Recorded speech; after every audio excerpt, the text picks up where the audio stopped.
أعوذ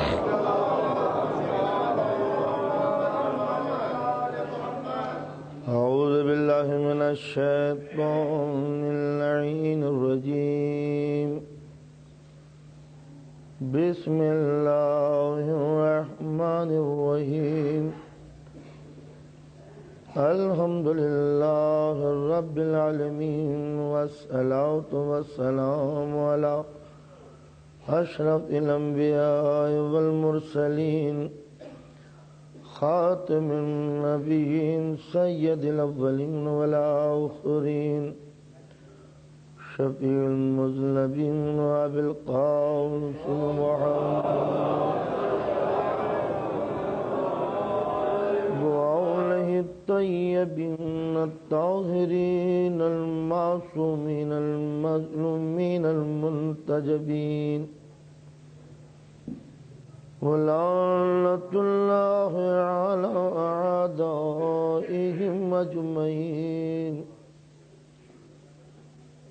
أما بعد، فقد قال رسول الله صلى الله عليه وآله وسلم: فاطمة بضعة مني. حسین کے عزاداروں، ہر واقعہ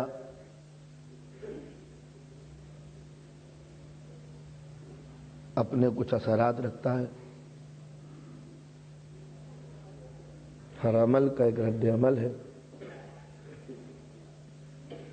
یہ اصول اپنی جگہ پر ہے کہ اداروں میں جہاں جمہوری نظام ہو وہاں اس قسم کی باتیں ہوتی رہتی ہیں. یہ کوئی نئی بات نہیں ہے.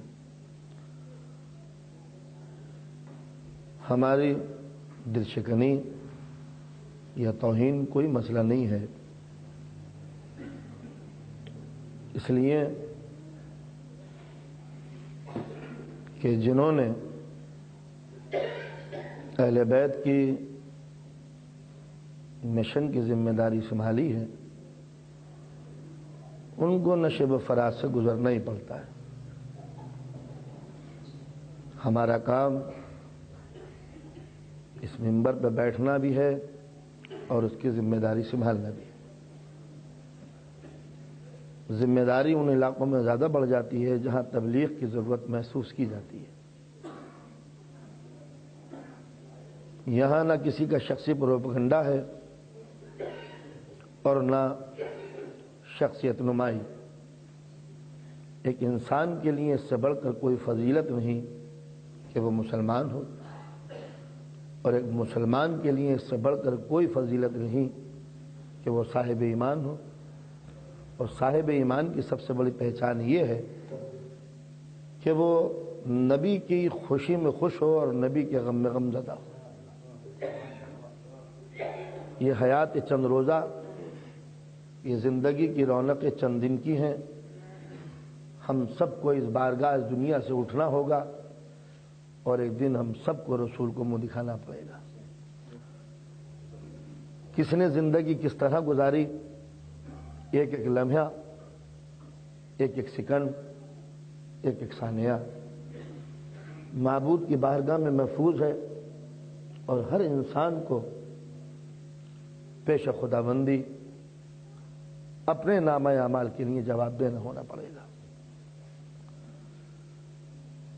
غم چھوٹا ہو یا بڑا، اگر وہ غم حادثوں کی شکل میں ہے، ایکسیڈنٹ ہے، دنیا اسے نظر انداز کر دیتی ہے. لیکن جب غم کے پیچھے منصوبے ہوں، غم کے پیچھے کسی کی پلاننگ ہو، تو ظاہر ہے کہ جب تک سنجیدگی سے یہ غور نہ کیا جائے کہ یہ واقعہ ہوا کیوں. ایک ذرا سی بات ہوئی اور میرے دل کو بھی ٹھیس لگی اور آپ کو بھی تکلیف ہوئی. حالانکہ ان باتوں کو ہم نوٹس نہیں لیتے، رات دن ہوتا ہی رہتا ہے. لیکن فطرت انسانی کا ذرا تجزیہ کیجئے کہ میں ایک حقیر وجود ہوں، میرے خلاف اگر کسی نے کچھ کہا ہے اور لکھا ہے تو بخدا معاف کرنے کے لیے ہر وقت دل چاہتا ہے. لیکن میرا دوست، میرا چاہنے والا، میرا محب، میرا رفیق اتنی سی بات برداشت نہ کر سکا کہ ہمارے مہمان کو کسی نے گھور کے کیوں دیکھا. یعنی یہ روح کی سلامتی اور احساس کی زندگی کا ثبوت ہے کہ کوئی ہے ہمارا، اس کو کوئی کیوں کہے، چاہے اس کی غلطی ہو یا نہ غلطی ہو، ایک الگ مسئلہ ہے. لیکن شرافت کی دنیا میں، احساس کی دنیا میں، قدر شناسی کی دنیا میں کسی کی ادنی سی بھی توہین کیوں ہو، اس توہین کے اسباب پر روشنی ڈالی جاتی ہے کہ یہ کیوں ہوا واقعہ. ہوا تو کچھ بات نہیں ہے، لیکن اس کا بیک گراؤنڈ کیا ہے، تو ہر ذہن میں یہ بات آنے لگتی ہے کہ یہ چھوٹا سا واقعہ کیوں ہوا. تو جب ایک معمولی سے انسان کی توہین کے لیے، چاہے وہ توہین ہو یا نہ ہو ایک الگ مسئلہ ہے، اتنے ذہن سوچنے لگے، تو اب سے 1400 برس پہلے ایک واقعہ ہوا تھا. وہ واقعہ دفتن ہو گیا جس کے پیچھے کوئی بیک گراؤنڈ نہیں ہے. اگر کوئی ذہن اس کا پس منظر بیک گراؤنڈ سوچنے کے لیے تیار نہیں ہے تو میں کہوں گا کہ اس انسان کے جسم کے اندر مشین ہو سکتی ہے، نہ دل ہو سکتا ہے، نہ دماغ ہو سکتا ہے. اس لیے کہ اب سے کوئی صاحب کچھ کہنا چاہتے ہیں؟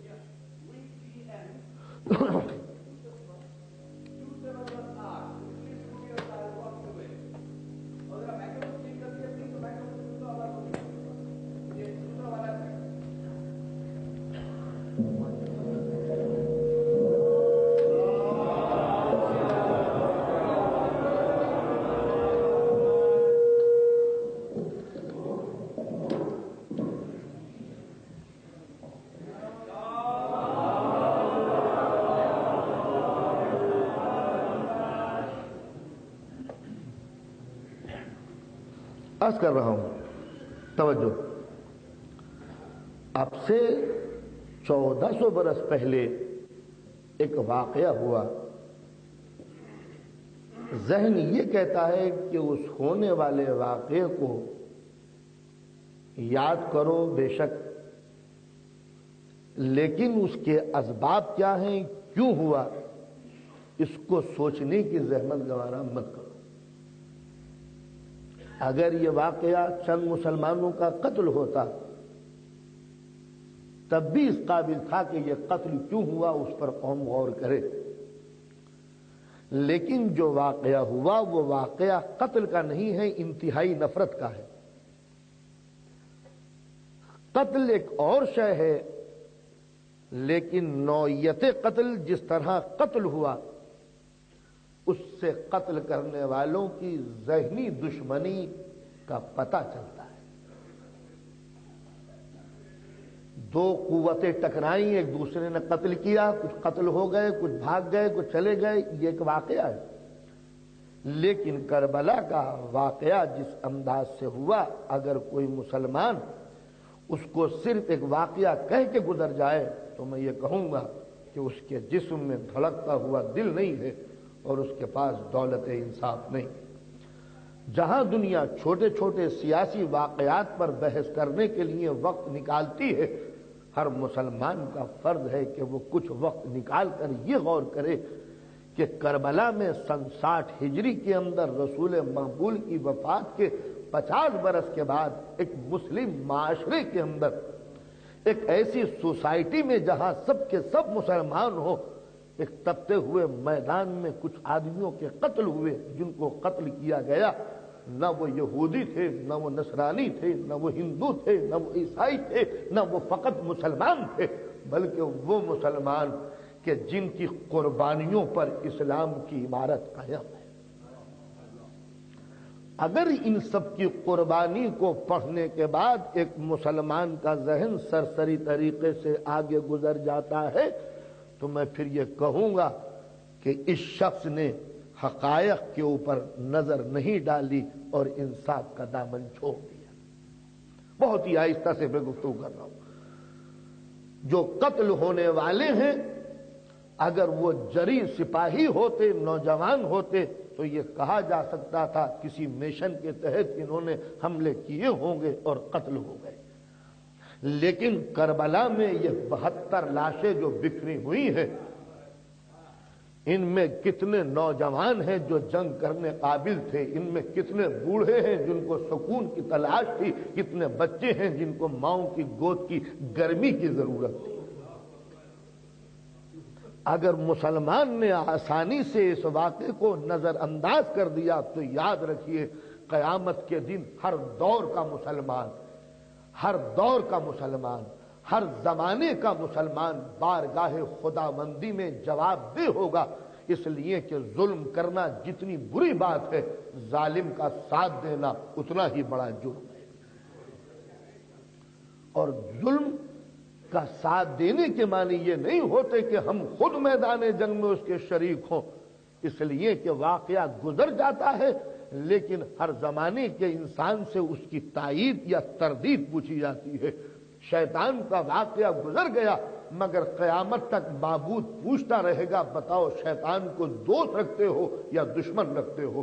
جناب آدم کا واقعہ گزر گیا، حابیل اور قابیل کی جنگ گزر گئی، مگر قرآن ہر دور کے مسلمان سے پوچھے گا، بتاؤ حابیل کے ساتھی ہو یا قابیل کے ساتھی ہو؟ جناب نوح کا طوفان گزر گیا، مگر ہر دور کے مسلمان سے پوچھا جائے گا، بتاؤ نوح کے ساتھی ہو یا اس کے ناخلف بیٹے کے ساتھی ہو؟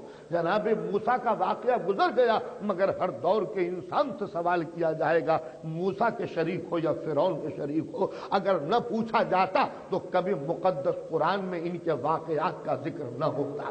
ابراہیم کی آگ کے شعلے بھڑک چکے، مگر ہر دور کے ذہن انسانی سے سوال کیا جائے گا، بتاؤ نمرود کے ساتھی ہو یا خلیل خدا کے ساتھی ہو؟ عیسیٰ کا زمانہ گزر گیا، ظاہر ہے کہ وہ نہ صلیب پہ چڑھائے گئے نہ ان کو پھانسی دی گئی، مگر ان کا ذکر کر کے ہر دور کے ذہن انسانی سے سوال کیا ہے، بتاؤ عیسیٰ طلب ہو یا یہودی ذہن ہو؟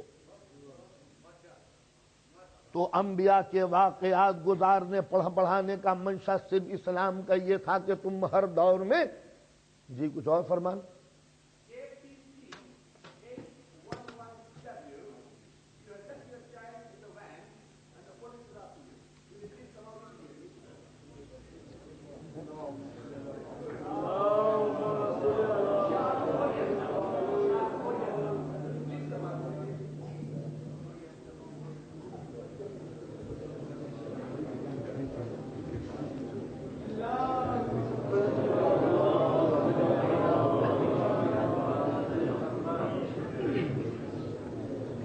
آپ ایک صلوات پڑھیے۔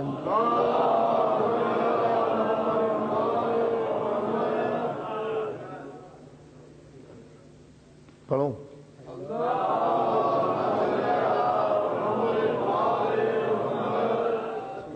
تو عرض کر رہا تھا قرآن مجید ایک کانسٹیٹیوشن ہے، ایک دستور ہے، ایک قانون کی کتاب ہے، ایک احکام کا ذکر ہے۔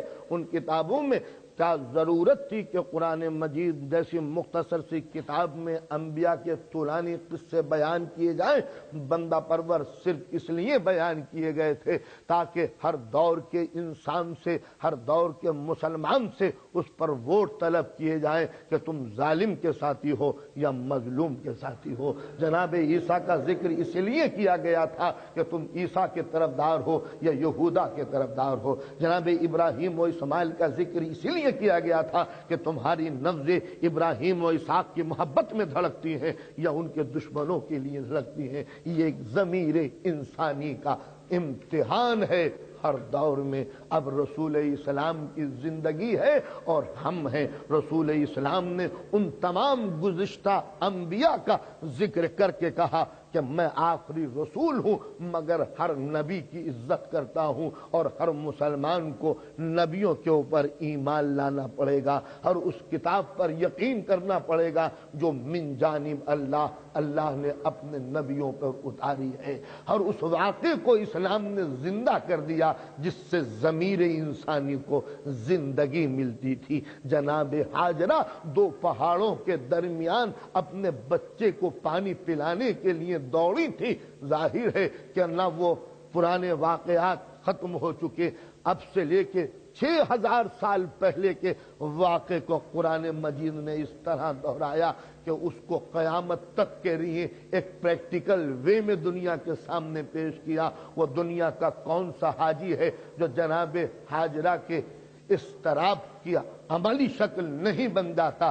ماں کس طرح پیاسے بچے کے لیے دوڑی تھی، قرآن مجید نے اس واقعے کو ذکر کر کے ہر دور کے مسلمان سے پوچھا، بتاؤ وہ ماں جو صرف معبود کے حکم کی خاطر ایک صحرا میں اپنے پیاسے بچے کو لیے بیٹھی تھی، اس پیاسی ماں کے اس پریشانی کو یاد کرو گے یا نہیں کرو گے؟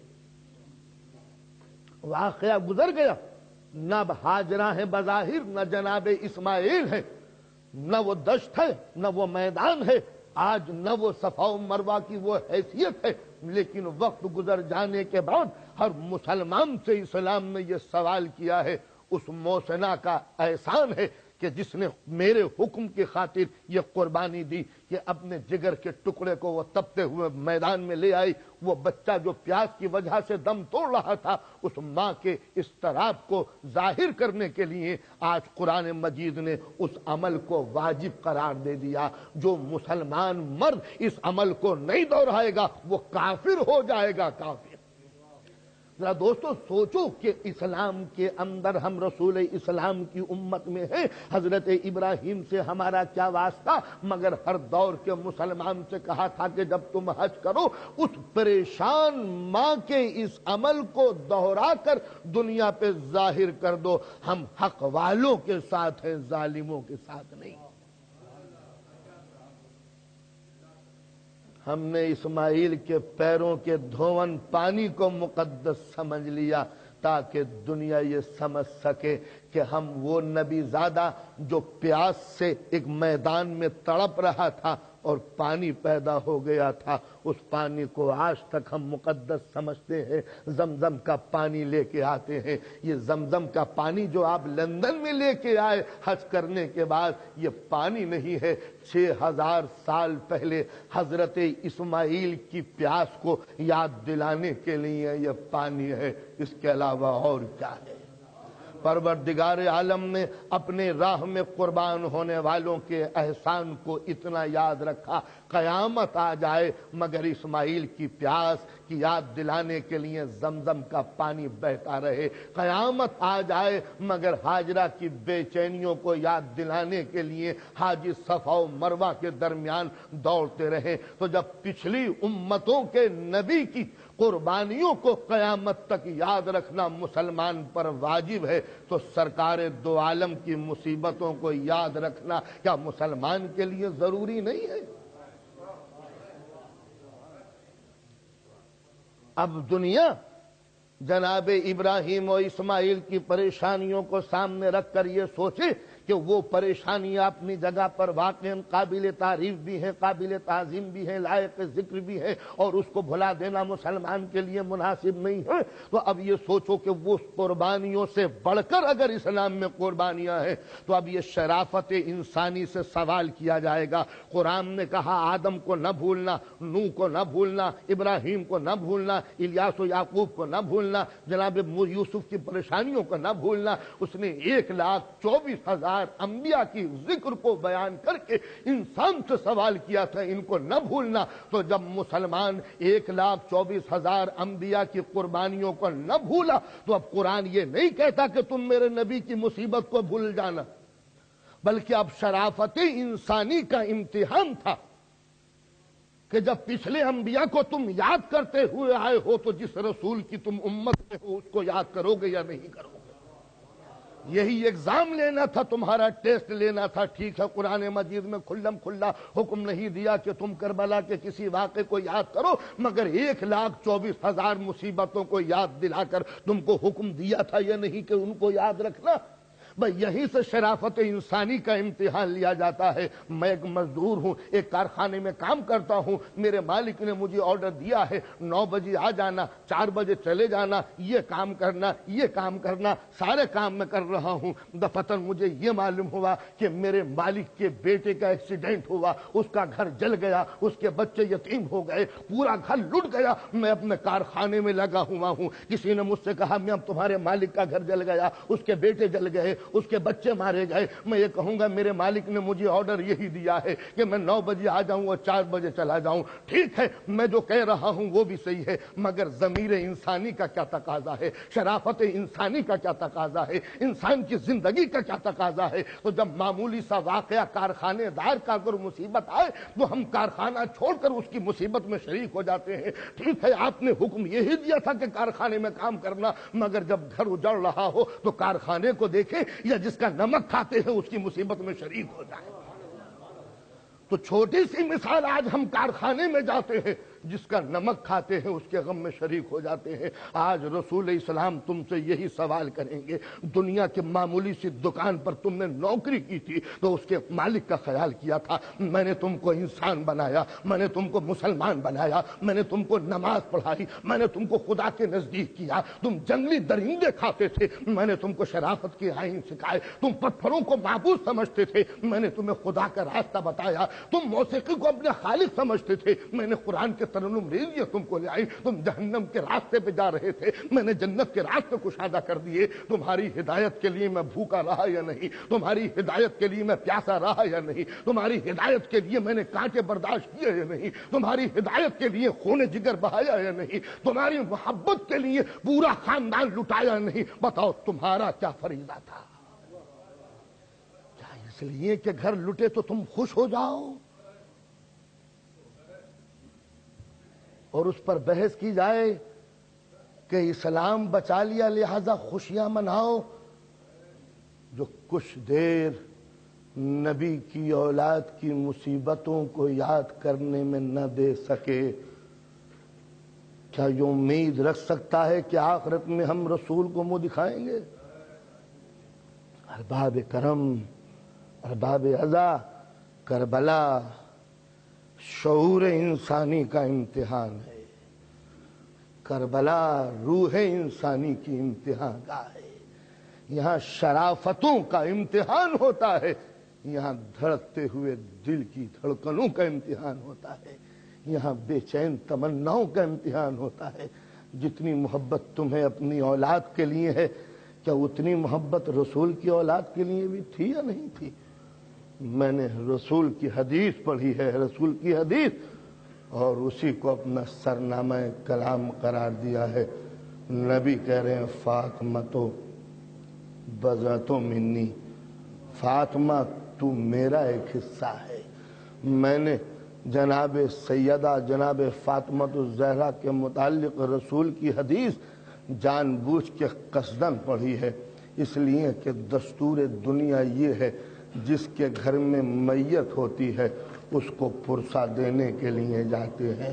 بتاؤ کربلا کے 72 شہیدوں کا پرسہ میں کس کو دوں سوائے فاطمہ کے؟ کس کو پرسہ دوں؟ یہ نبی کے گھر کا غم، نبی کی بیٹی کو پرسہ نہ دوں تو پھر کس کو دوں؟ خود سرکار دو عالم محمد مصطفیٰ صلی اللہ علیہ وآلہ وسلم، ہم سارے مسلمان ان کی بارگاہ عصمت میں حاضر ہو کر سر جھکا کے کہتے ہیں اللہ کے نبی، ہم پرسہ دینے کے لیے آئے ہیں کہ کس طرح ہم مسلمانوں نے تمہارے گھر کو بے چراغ کر دیا۔ ہم مسلمان تھے جنہوں نے تمہاری اولاد کے ساتھ وہ ظلم برتا کہ کبھی کافروں کے ساتھ بھی وہ سلوک نہ ہوا جو کربلا میں اولاد رسول کے ساتھ سلوک کیا گیا۔ اب اگر یہ سارا پرسہ ہم دینے کے لیے لگے اور اس کے بعد ہم یہ تحقیق نہ کریں کہ یہ قتل کس نے کیا تھا، قتل کیوں کہ ہو گیا تھا، تو میں یہ کہوں گا تاریخ دور کا انسان تو یہ سوچ سکتا تھا مگر اس ایٹامک پیریڈ کا انسان کیوں نہیں سوچتا؟ ہم واقعات کربلا کو ایک ڈھنگ سے، ایک روپ سے، ایک طریقے سے پیش کرتے ہیں. ہم روتے ہیں، ہاں ہم ماتم کرتے ہیں، ہاں زنجیروں سے ہم خون بہاتے ہیں، اور جب دنیا چلتی ہوئی دنیا رک کے پوچھتی ہے یہ پاگل تو نہیں ہو گئے؟ اس لیے تو دنیا لگژری لائف کی دیوانی ہے. یہ روتے کیوں ہیں؟ یہ سینہ زنی انہوں نے کیوں کی؟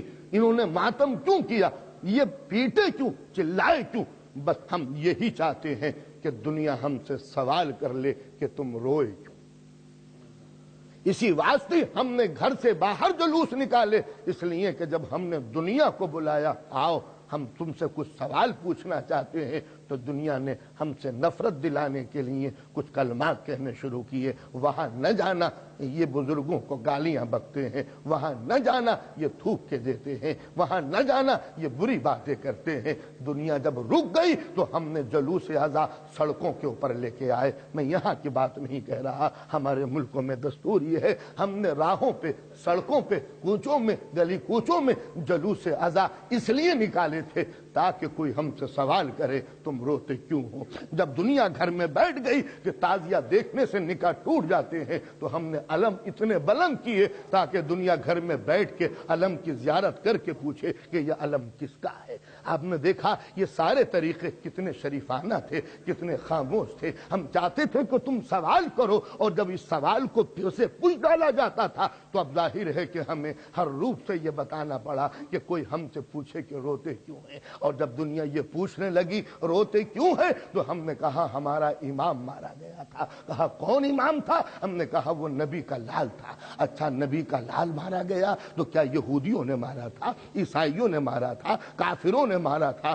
ہم نے کہا مسلمانوں نے مارا تھا. کہا مسلمانوں نے نبی کے بیٹے کو مارا؟ وہ مسلمان جنہوں نے نبی کا نمک کھایا انہوں نے ان کے گھر کو جلا دیا. کہا صرف یہی نہیں، نبی کے چھوٹے چھوٹے بچوں کو قتل کیا ہے، نبی کی عورتوں کو بے پردہ کیا ہے، نبی کے گھرانے کی چھوٹی چھوٹی بچیوں کے کانوں سے بندے نکالے ہیں. کوئی بھی نفسیات کا عالم کربلا کو سامنے رکھیے کہ کچھ آدمیوں نے بچوں کے تماچے مارے، وہ پانی مانگا انہوں نے پانی بہا دیا، وہ روتے ہوئے آگے پہنچے انہوں نے کان کے بندے چھین لیے، تو دنیا کہے گی یہ قتل نہیں ہے، یہ پرانی سازش اور پرانی نفرت ہے جو ان کی اولاد سے نکالی جاتی ہے. اس لیے کہ جو جرائم اور کرائم پر ریسرچ کرتے ہیں ان کا یہ بالکل بالاتفاق یہ قول ہے کہ بچوں کو بے پناہ ستانا اسی کا کام ہو سکتا ہے جو بزرگوں سے نفرت رکھتا ہو اور قابو نہ ملے تو بچوں کو مصیبتوں سے قتل کر دے. اگر کسی کو اعتراض ہو تو وہ کھڑے ہو کے کہہ سکتا ہے. بچوں کو جو کرائم رپورٹ ہے، جو جرائم کی ریسرچ کرتے ہیں کہ جرم کیسے ہوتا ہے، وہ جب اس منزل پر پہنچتے ہیں کہ چھوٹے چھوٹے بچوں کو کس طرح ستایا گیا، تو جو نوعیت قتل ہے، نوعیت ظلم ہے، کس طرح ستایا گیا. تماچے مارنا مثلا، یا یہ کہ بچہ پانی مانگے، آپ پانی مت دیجئے کہ ہم نہیں دیں گے، مگر اس بچے سے کہنا آؤ ہم تمہیں پانی دیں گے. کیا آگے میں کہوں؟ کیا میں ہمت رکھ سکتا ہوں اس واقعے کی؟ آؤ ہم تمہیں پانی دیں گے. 2 دن کا پیاسا بچہ آگے بڑھا، لو اس مشق کا ہم تمہیں پانی دیں گے، لو پانی پیو. بچے نے چلو بنا دی. اگلا جملہ میں نہیں کہوں گا کہ پانی کہاں گرا دیا گیا، پانی کہاں گرا دیا گیا. یہ ظلم کی نوعیت، یا یہ کہ چھوٹی سی بچی کو بلایا جائے جبکہ خیموں میں آگ لگ رہی تھی، اور جب بچی جائے تماچا مارا جائے، چھوٹے چھوٹے بچے بلک کے لپٹ جائیں کہ شیخ ہمیں بچا لے، اور ان کو تازیانوں سے سزا دی جائے. یا یہ کہ چھوٹے چھوٹے بچے لاشوں سے لپٹ جائیں اور ان کی لاشوں کے اوپر ان پڑے ہوئے بچوں کی کمروں پہ تازیانے لگائے جائیں، یا لاشوں پہ گھوڑے دوڑانا. یہ ظلم کی قسمیں جو کربلا میں برتی گئیں، یہ جنگ نہیں ہے. کسی بھی کرائم ریسرچ سینٹر میں جا کے پتہ یہ کہ ایسا ہوا تو وہ ایک ہی منزل پر جا کر آپ سے سوال کرے گا کہ کیا ان کی خاندانی دشمنی تھی؟ اس لیے کہ جس کے بزرگوں سے نفرت ہوتی ہے اس کے بچوں کے ساتھ یہی سلوک کیا جاتا ہے. وہ بزرگ جو ہاتھ یا قبضے میں نہ آ سکیں ان بزرگوں سے نفرت نکالنے کے لیے، دل کے چھالے پھوڑنے کے لیے ان کی اولاد کے ساتھ زیادتی کی جاتی ہے۔ یہ ہے جرائم کی دنیا میں ایک تحقیق، یہ ہے مجرم کے ذہن کا تجزیہ، یہ انالیس ہے سیدھا ایک مجرم کے ذہن کی کہ مجرم کس انداز سے جرم کرتا ہے۔ تو جب ہم روئے تو دنیا نے سوال کیا روتے کیوں ہو؟ کہا ہمارا امام مارا گیا۔ امام کون تھا؟ کہا نبی کا لال۔ کہا قاتل کون تھے؟ کہا مسلمان۔ بس جب یہ کہیں گے مسلمان تو ہر انسان یہ سوچے گا یہ مسلمان کون تھے؟ کہا یہ حاکم وقت یزید تھا، کنگ، شہنشاہ، ذل الہی۔ جیسے ہی یہ کہیں گے ہم کہ یزید نے امام حسین کو شہید کیا، سوال یہ ہوگا یزید تخت پر آیا کیسے؟ اس کو تخت پر بٹھایا کس نے؟ اگر یہ نبی کا نواسا تھا تو دو ہی صورتیں ہو سکتی ہیں، یا تو یہ نواسا قصوروار ہوگا یا پھر وہ قاتل قصوروار ہوگا۔ دو ہی مجرم ہیں، یا تو یہ قاتل یا وہ جو مقتول۔ یا تو کربلا میں ہونے والے یہ 72 شہید ان کا قصور تھا کہ یہ یزید سے ٹکرائے، یا پھر یزید کا قصور ہوگا جو اتنی بڑی سلطنت کا مالک ہو کر پیاسوں سے ٹکرایا۔ ہم بڑے آہستہ سے آگے چلیں گے، کوئی سپورٹ کرنا مقصود نہیں ہے۔ دو ہی صورتیں ہیں، یا تو قاتل گنہگار ہوگا یا یہ کربلا کے شہید گنہگار ہوں گے۔ اگر یہ کربلا میں قتل ہونے والے صرف انسان ہوتے تو ہم گزر جاتے، یہ نبی کے بیٹے، نبی کا گھرانہ، نبی کی بیٹیاں، نبی کی اولاد، نبی کی عزت، نبی کا گھرانہ۔ ہمیں غور کرنا پڑے گا وہ نبی جو یہ بتا کے جا رہا ہے آخرت میں کیا ہوگا، جو وہ نبی جو یہ کہہ کے جا رہا ہے میرے بعد میری ملت کا کیا ہوگا، جو یہ سمجھا کے جا رہا ہے میرے بعد میری قوم کے کتنے ٹکڑے ہو جائیں گے، کیا اس نبی کا یہ کام نہ تھا جو یہ بتائے کہ کربلا میں ایک واقعہ ہوگا؟ کیا اس نبی کا یہ فریضہ نہ تھا کہ کربلا میں ایک واقعہ ہوگا کہ جس میں کچھ مارے جائیں گے؟ تو دو ہی صورتیں تھیں، نبی پر واجب تھا کہ ان کے بعد ہونے والے واقعے پر وہ روشنی ڈالے، تبصرہ کریں، اس لیے کہ جس چیز میں خود ان کا گھرانہ ملوث ہو، نبی کو یہ چاہیے تھا کہ اگر گھرانہ قصوروار ہے تو پبلک کو بتا کے چلے جائیں کہ میرے مرنے کے بعد میرا گھرانہ میرے راستے سے ہٹ جائے گا، لہذا کوئی پبلک اس کا ساتھ نہ دے۔ دو ہی صورتیں ہیں، یا تو رسول اپنی زندگی میں یزید کو سپورٹ کر کے جائیں، یا نہیں تو اپنی اولاد کی سپورٹ کریں۔ اب تاریخ سے پوچھو کہ تاریخ میں رسول چپ رہے تو میں یہ کہہ دوں گا جو رسول یہ جانتا ہو کہ آخرت میں کیا ہوگا، وہ یہ رسول یہ کیوں نہیں جانتا کہ ان کے مرنے کے بعد واقعہ کربلا میں کیا ہوگا؟ یا تو یہ کہہ دو کہ نبی کو علم غیب نہ تھا، تو جس رسول کو یہ نہ خبر ہو کہ ان کے 50 برس کے بعد کیا ہوگا، اس رسول کو یہ کیسے خبر ہے کہ آخرت میں کیا ہوگا؟ ماننا پڑے گا کہ رسول کو علم ہونا چاہیے، ورنہ وہ رسول نہیں کوئی لیڈر ہوگا کہ جسے کچھ نہیں معلوم کہ کل کیا ہونے والا ہے۔ تو اگر رسول کی رسالت بچانی ہو تو نبی کے علم غیب کا قائل ہونا پڑے گا، اور جب نبی کو صاحب علم غیب مانو گے تو یہ ماننا پڑے گا کہ نبی اتنے بڑے واقعے پہ تبصرہ ضرور کر رہے ہیں۔ جب نبی یہ کہہ رہے ہیں میرے بعد فتنے اٹھیں گے، جب نبی نے یہ فرمایا کہ میری ایک بیوی جنگ کرے گی جس پر فلاں جگہ پر کتے جا کے بھونکیں گے، جو نبی یہ کہہ رہے ہیں میرے بعد یہ ہوگا، وہ سارے واقعات قیامت تک کے تو بتا دیتا ہے، یہ نہیں بتاتا کہ کربلا میں میری اولاد کے ساتھ کیا ہوگا۔ لا محالہ نبی پر واجب ہے کہ اپنے آنے والے واقعات کا اشارہ اپنی امت کو بتائے، اور وہ واقعات کے جس سے قوم کے 73 ٹکڑے ہو جائے، وہ واقعات کے جس سے قوم تفرقوں میں بڑھ جائے، وہ واقعات کے جس سے اندر ایک قرآن کے 70 تفسیریں ہو جائیں، ایک دین کے 70 دین ہو جائیں، ایک رسول کی نماز کے 70 نمازیں ہو جائیں۔ کیا نبی پر یہ واجب نہ تھا کہ جو یہ بتا کے جائیں کہ میری وفات کے بعد کیا ہونے والا ہے؟ دو ہی صورتیں ہیں، یا تو شام کا تاج و تخت قصوروار ہے، یا نبی کا گھرانہ قصوروار ہے؟ یاد رکھو اللہ کا ہر رسول اتنا فراغ دل ہوتا ہے کہ اگر اس کی اولاد نالائق ہے، غلط ہے، تو نوح جیسا نبی بھی بیٹے کو ڈبو دے تو اف نہیں کرتا، تو جائے کہ رسول اپنی غلط اولاد کو سپورٹ کرے۔ تو اگر نبی کی اولاد غلط ہوتی تو نبی یہ اعلان کر کے جاتے کہ حضرات میری اولاد کا ساتھ نہ دینا، جو میری نالائق اولاد کا ساتھ دیں گے آخرت میں اس کا ذمہ دار نہیں ہوں۔ مگر تاریخ گواہ ہے کہ نبی نے زندگی بھر اپنی اولاد کو کاندھوں پہ بٹھا کر، گود میں بٹھا کر، پشت پہ بٹھا کر نہ صرف یہ کہ امت کو بتایا بلکہ نماز میں سجدے کو طول دے کر حسین کو عبادت سے متعلق اور مکس اپ کر دیا،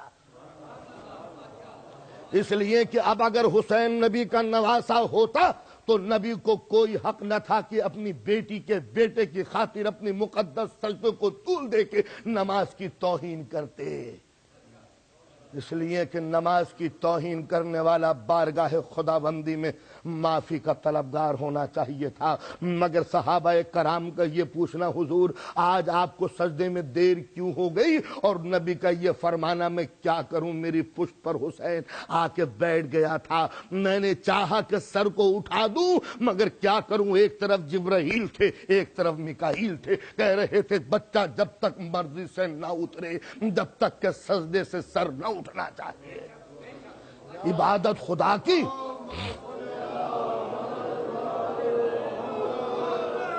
عبادت خدا کی، سجدہ معبود کا، مسجد میں رسول کا سجدہ، اور اس سجدے کو اتنا طول دیا کہ 70 مرتبہ حضور نے فرمایا سبحان ربی العالی و بحمدہ۔ صحابہ کرام کی مستحکم صفوں میں کھلبلی مچ گئی۔ آج حضور بھول گئے کیا ہوا، کیا چکر چلا، یہ سب کچھ ہوتا رہا، اور صحابہ کرام کے اس اضطراب کو نبی نے یہ کہہ کے دبا دیا، پشت پر حسین تھے اور پہلو میں جبرائیل تھے، کہ جب تک بچہ اپنی مرضی سے نہ اترے سجدے کو طول دے دو۔ اب حسین کی محبت نانا اور نواسے کی محبت نہیں ہے، اب حسین سے محبت نبوت اور امامت کا ایک پائیدار رشتہ ہے، اور یہ جب پائیدار رشتہ ہوا تو اب رسول کا یہ فریضہ تھا کہ وہ بچے کو گود میں لے کر دنیا کو بتا دے اگرچہ یہ میرا چہیتا بیٹا ہے مگر یہ کربلا میں ایک بہت بڑی معاذ اللہ غلطی کرے گا اور میرا کوئی ماننے والا اس کا ساتھ نہ دے۔ لیکن رسول کا کام یہ رہا، زندگی میں گود میں لے رہے ہیں تب رو رہے ہیں، پشت پر بٹھا رہے ہیں تب رو رہے ہیں، صحابہ کرام پوچھتے ہیں تب رو رہے ہیں، پوچھتے جاتے ہیں، کہتے جاتے ہیں میرے لال کو دنیا قتل کرے گی، لعنت پڑھ رہے ہیں پروردگار عالم اس کے قاتلوں پہ لعنت کرنا۔ کبھی یہ کہہ رہے ہیں کہ اے پالنے والے بیری کے درخت کو کاٹنے والے پہ لعنت کرنا۔ تو ایک مرتبہ جب امام حسین علیہ السلام ہارون رشید کے زمانے میں قبر امام حسین پر ایک بیری کھڑی ہوئی تھی، اس کے نشان سے پبلک آ کے زیارت کیا کرتی تھی، ظالم حاکم نے اس بیری کو کاٹ دیا۔ تو ایک پرانے بزرگ نے کہا آج رسول کی حدیث میری سمجھ میں آئی ہے کہ بیری کے درخت کے کاٹنے والے پہ اللہ کی لعنت ہو۔ تو اندازہ لگایا اگر 300 برس کے بعد قبر حسین سے کوئی زیادتی کرتا ہے تو نبی اس پر بھی لعنت پڑھ کے جا رہے ہیں۔ تو یہ کیسے ممکن ہے کہ کربلا میں نبی کی اولاد ستائی جائے اور قاتلوں سے حضور خوش ہو کے چلے جائے؟ تو ہر مسلمان اب یہ سوچنے کے لیے تیار ہے کہ کربلا میں جو شہیدوں کے ساتھ، نبی کی اولاد کے ساتھ، بیٹیوں کے ساتھ، بچوں کے ساتھ ہوا وہ غیر میں نہیں، یہودیوں نے، کافروں نے، مشرکوں نے، بے دینوں نے ہی مسلمانوں نے نماز پڑھ پڑھ کے قتل کیا ہے۔ تو ہر ذہن سوچنے پر مجبور ہوگا کہ وہ مسلمان جو نبی کے دسترخوان پر بیٹھ کے روٹیاں توڑتے تھے، وہ مسلمان جنہوں نے نبی کے مقدس دین سے فائدہ اٹھا کر دنیا کی بہت بڑی کنگڈم کو اسٹیبلش کیا، وہ مسلمان جنہوں نے اسلام کے صدقے سے جاہو جلال و دولت و اقتدار و جاہو حشم و طبل و علم و اقتدار و اقتدار حاصل کیا، وہ نبی کی اولاد کی دشمن کیوں بن گئی؟ ارے جس کے جد کے صدقے میں یہ ساری اسٹیٹ ملی وہ اولاد کی دشمن کیوں بن گئی؟ تو ذہن سوچنے پر مجبور ہو جاتا ہے کہ کچھ ادھر ہوں گے آدھے ادھر ہوں گے، مگر جب پتہ چلا ادھر ہزاروں تھے ادھر 72 تھے تو ہر انسان یہ سوچنے پر مجبور ہوگا یہ 72 غلط ہیں یا وہ لاکھوں غلط ہیں۔ کثرت کے دباؤ پر بہنے والے تو یزید کو اچھا کہہ دیں گے، مگر جنہوں نے حسین کو نبی کی گود میں دیکھ کر یہ کہا ہے کہ رسول کہہ رہے ہیں پہچانو یہ ہے میرا حسین، تو ظاہر ہے کہ رسول کی حدیث ایک پیریڈ کے لیے نہیں ہوتی، قیامت تک کے لیے ہوتی ہے۔ تو جب نبی کی حدیث قیامت تک کے لیے ہے تو اب جب یہ نبی نے کہا پہچانو یہ ہے میرا حسین، تو یہ ہر دور کے مسلمان کے لیے ہے کہ پہچانو یہ ہے میرا حسین۔ تو جب ہر دور کے مسلمان کے لیے ہے کہ پہچانو میرا حسین یہ ہے، تو کوئی دور کا مسلمان یہ نہیں کہہ سکتا کہ ہم نہیں جانتے کہ حسین کون ہے۔ تو ماننا پڑے گا کہ دشمنی حسین کے بزرگوں سے تھی جس کا بدلہ حسین کو چکانا پڑا۔ اگر یہ رسول سے دشمنی نہ ہوتی تو کربلا کے ہر موڑ پر ہمیں رسول کا نام نہ ملتا۔ اس لیے کہ امام حسین کا سب سے بڑا قصور بس یہ تھا کہ یہ نبی کے وارث کیوں ہیں، نبی کی اولاد کیوں ہیں، نبی کے جانشین کیوں ہیں، ورنہ پھر جنگ کس بات کی رہ گئی تھی۔ مدینے نے بیعت کر لی تھی، مکہ یزید کے ہاتھوں پر بک چکا تھا، شام یزید کے اقتدار میں تھا، ایران اس کے حلقہ اثر میں تھا، دنیا کی سب سے بڑی اسٹیٹ کا واحد فرما روا اگر مدینے کا کوئی قبر کا مجاور خاموش اس کی بیعت نہیں کرتا تو یزید کو کیا ضد پڑی تھی کہ ایک بیعت کے انکار کرنے والے کے لیے چاروں طرف سے لشکر ہزاروں کا لے آئے۔ معلوم ہوا بیعت تو صرف بہانہ تھا، ورنہ یہ پرانی دشمنی تھی جو میدان کربلا میں نکالی جا رہی تھی۔ تو وہ دشمنی تھی کون سی؟ اس کے لیے میں یہ کہہ دوں کہ مکے کے ایک بازار میں جب کسی نالائق ذلیل نے نبی کو یہ طعنہ دیا تھا کہ یہ ابتر ہے، یہ لا ولد ہے، اس کا کوئی بیٹا نہیں ہے، تو نبی گھنٹوں روئے تھے پالنے والے، کیا یہ داغ دل پہ لے کے جاؤں گا کہ میں ابتر ہوں، میرا کوئی وارث نہیں، میرا کوئی جانشین نہیں، میرا کوئی نام لیوا نہیں، میرا بھی کوئی بیٹا ہوتا تو یہ مکے کے بازاری مجھے ابتر کہہ کے نہ پکارتے۔ ایک مرتبہ روتی ہوئی نبوت کو قدرت نے یہ کہہ کے دلاسا دیا تھا، میرے نبی تمہیں جنہوں نے ابتر کہا ہے ان کے متعلق سن لو، انا اعطیناک الکوثر فصلی لربک وانحر ان شانیہ کا ہو الابتر۔ میرے نبی تمہیں ابتر کہا ہے، ہم تمہیں اتنی نسل دیں گے کہ شام قیامت آ جائے مگر تمہاری نسل ختم نہیں ہوگی۔ فصلی لربک وانحر، تم میری عبادتیں کرو اور سجدہ کرو اور قربانیاں دو، ان شانیہ کا ہو الابتر۔ میرے نبی تمہارے دشمن کی نسل منقطع ہو جائے گی مگر تمہاری نسل منقطع نہ ہو سکے گی۔ کافر کا یہ کہنا کہ یہ ابتر ہے، نبی کا آنسو بہانا کاش میرا بیٹا ہوتا، قدرت کا یہ کہنا کہ ہم نے تمہیں زیادہ اولاد دی، تو اب ظاہر ہے کہ وہ مکے کے ظالم جو خود تھے کہ نبی کے کوئی بیٹا نہ ہو، جب ان کو معلوم ہوا کہ قدرت نے اولاد دے دی تو وہ دشمنی رسول سے نکالیں گے یا اولاد سے نکالیں گے۔ اس لیے کہ ان کے سارے منصوبے ڈھیر ہو گئے۔ جب یہ سنا کہ نبی کی اولاد ہے تب ظاہر ہے جب اولاد کی شکل میں سیدہ کو دیکھا تو اب ساری دشمنی بیٹی سے ہے، نبی سے نہیں، اس لیے کہ نبی کے نام سے تو تخت ملے گا، لہذا نبی کا کلمہ پڑھنے لگو۔ لیکن اب جناب سیدہ وہ ہیں جو نسل رسول کی ضامن ہے، اور دنیا نے یہ دیکھ لیا تھا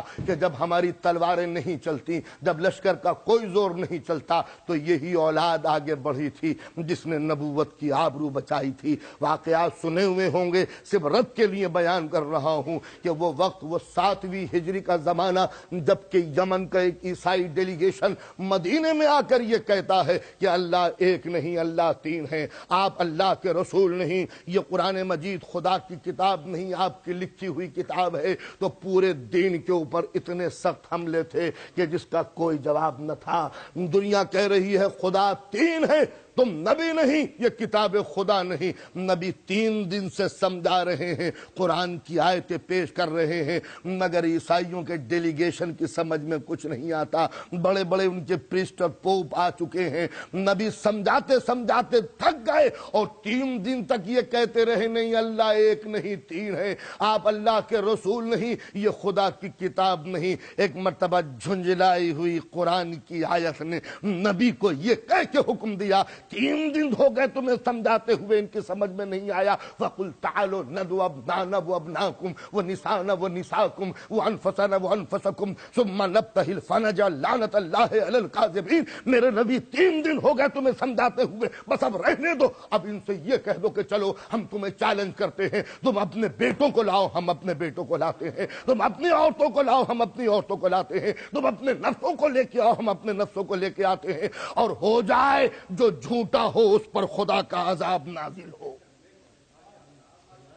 انصاف سے بتاؤ دوستو، آج تک اس مباہلہ کی عید، اس مباہلے کے واقعے کو نہ کوئی مسلمان مفسر آسانی سے لکھ پاتا ہے، نہ کوئی مسلمان خطیب اس واقعے کو آسانی سے پڑھتا ہے، لیکن قرآن میں پوچھو کہ یا ابنانا و ابناکم وہ نسانا وہ نساکم وہ انفسنا وہ انفسکم، آیا کس کی شان میں ہے اور کس موقع پر؟ جب یہ آیت آئی تو گویا اس آیت نے اعلان کر دیا کہ جب نبی تم تھک جاؤ تو اپنی مدد کے لیے ان کو بلاؤ، یہ کافی ہیں، یہ کافی ہیں۔ جب وحدت پہ خطرہ ہو تو ان کو آواز دو، جب نبوت پر حملہ ہو تو ان کو آواز دو، جب قرآن کا وقار خطرے میں ہو تو ان کو آواز دو۔ اندازہ لگایا آپ نے؟ دنیا کہتی ہے تم اہل بیت کو بڑھاتے ہو، میں کہتا ہوں معبود کو روکو کہ تم نے اہل بیت کو بڑھایا کیوں ہے؟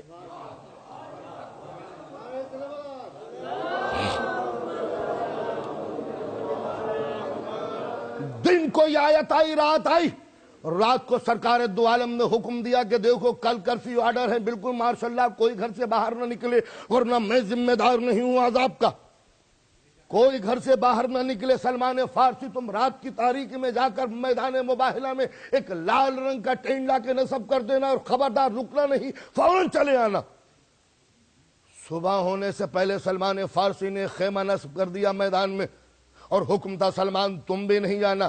اللہ اس قدر احتیاط کی کہ بڑے مقدس صحابہ تھے مگر کسی کو نہ بھیجا، اس سلمان کو بھیجا جس کو کہہ چکے ہیں سلمان من اہل بیت، یہ اہل بیت میں شامل ہے، مگر سلمان تم اس معیار پر نہیں ہو کہ معبود کی عذاب کو اپنی صداقت سے روک سکو۔ لہذا رات گزری، صبح آئی، تمام مدینہ اپنے اپنے گھروں میں چھپا ہوا ہے۔ ایک مرتبہ خانہ سیدہ سے رسول نکلے، اس انداز سے نکلے۔ تاریخ کے ہر واقعے میں اختلاف ہے، اسلام کے ہر واقعے میں 2 3 واقعات ہیں، مگر خدا کا فضل اور احسان ہے کہ مباہلہ وہ واقعہ ہے کہ جس میں کسی بھی مسلمان مورخ نے تبصرہ نہیں کیا کہ یہ نہ تھے وہ تھے۔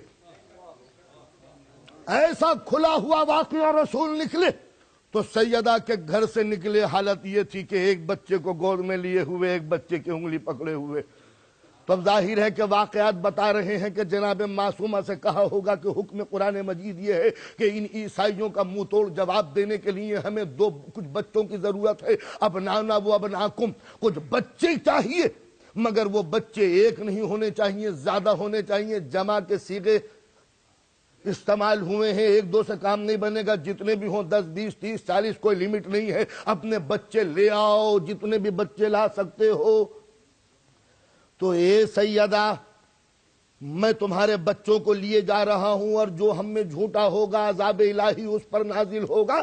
تو کیا یہ ماں کا یہ فرض نہ تھا کہ رسول سے چپے سے کہتی کہ بابا مجھے نہیں معلوم کہ یہ بچے کہیں کھیل کود میں جھوٹ تو نہیں بکتے ہوں گے، نہ جانے کیا کہہ دیتے ہوں گے، لہذا خدا کے واسطے میرے بچوں کو نہ لے جائیے، اور بھی بہت سے صحابہ کرام کے مقدس بچے ہیں کھیل رہے ہوں گے، ان کو لے جانا۔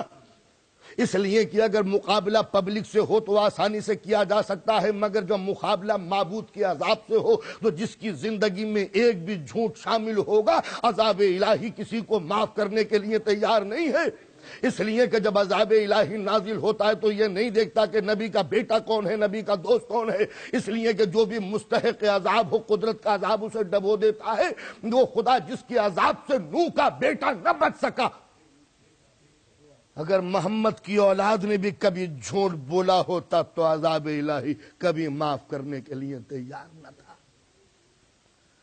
لیکن ذرا سوچو دوستو، ماں کا دل کتنا عظیم تھا کہ جب رسول نے کہا میں تمہارے بیٹے کو لیے جا رہا ہوں تو ماں نے یہ نہیں کہا کہ ذرا علی سے پوچھ لو، ذرا بچوں سے پوچھ لو. رسول نے کہا بچوں کو لے جاؤں. سیدہ نے کہا بسم اللہ لے جائیے. رسول نے اپنی صداقت کے ثبوت اٹھا لیا جیسے کوئی گواہی دینے کے لیے قرآن اٹھا لیا. حسن انگلی پکڑے ہوئے حسین گود میں. اللہ کے رسول بچے ہیں ماں کی گود میں بڑے اچھے معلوم ہوتے ہیں، سیدہ کو دے دیجئے. کہا اگر سیدہ کی عصمت کی گواہی کی ضرورت ہوتی تو ماں کے گود میں اچھے تھے، بچانے جا رہے ہیں نبوت تو ماں کی گود میں کیوں دوں. پیچھے معصومہ. مدینے میں بہت بچے تھے مگر نظر عصمت سب کو ٹٹول کے واپس آ گئی.